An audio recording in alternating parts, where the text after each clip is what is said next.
Welcome to my burger and fries cooking tutorial.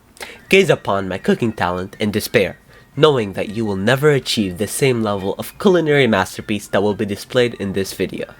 To make this dish, you will need 4 sweet potatoes, 1 egg, 1.5 pounds of ground beef, 3 tablespoons of Worcestershire sauce, half a cup of milk, 1 tablespoon of pepper, and breadcrumbs. Into a bowl, add ground beef, egg,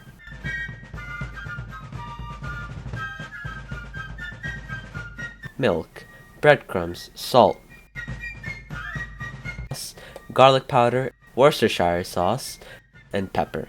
With your hands, take all the ingredients and mix them thoroughly. Make sure to wash your hands before and after mixing. Flatten out a ball of meat. Be careful to make the patties larger than the bun you are using because the meat will shrink after it is cooked. On a pan, spread oil using a napkin. Set the stove on high heat and place the patty on the pan. While the patty is cooking, peel and cut your potatoes into thin strips.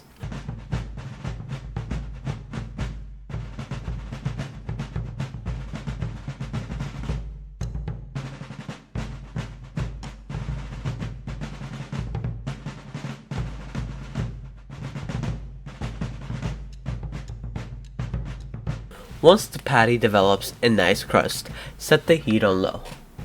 You want to check up on the patty regularly to make sure it is getting evenly cooked. Let the patty sit for a minute and a half and then flip it over, set the heat on high, and repeat the steps above. While we're waiting for the patty to cook, let's talk a little more about the hamburger origins. The hamburger, a famous American dish named after Hamburg, Germany, began its origin in the late 1800s. Before developing into its traditional form familiarized in the US, the burger consists of a meat patty between slices of bread. One story of how it was brought to America was through the story of Louis Lassen, a Danish immigrant. Louis owned a restaurant in New Haven, Connecticut, known as Louis's Lunch. Supposedly, a customer asked for something he could eat on the go, and Louis created a new dish with steak trimmings between slices of toast. However, many stories across the nation have created their own version of how the burger came to be, and many findings have arisen to disprove those stories. In fact, some sources say that the chopped meat between bread has been a dish since ancient times. We may never truthfully know where the first burger was actually created. One ingredient of the hamburger is wheat, used to make flour for the dough. Wheat originated in the Middle East, traveling to Europe through the Mediterranean Sea and then to the Americas through Columbus in 1496. Lettuce originated in ancient Egypt, traveling to Greece and Persia and then diffusing across Europe. It was brought to the New World through Columbus's voyage as well. Tomatoes originated in South America's Andean region and then traveled to Mexico without any information how. In the 1500s, Spanish conquerors brought tomatoes back to Spain and it spread across Europe. Cattle supposedly originated in Europe, Africa, and Asia around the same time. Cows were brought to the Americas in Christopher Columbus's voyage, bringing beef and cheese as well. Potatoes originated in South America, traveling to Mexico and to Europe by Spanish conquistadors in the 1500s. They were believed to have been cultivated 7,000 years ago and became a staple crop around the world after the Columbian Exchange. Onions originated around Central Asia and were used as food and for medicinal purposes. They arrived in the Americas from English settlers in the 1600s. The hamburger was made possible by the Columbian Exchange, with an assortment of ingredients coming from all over the world.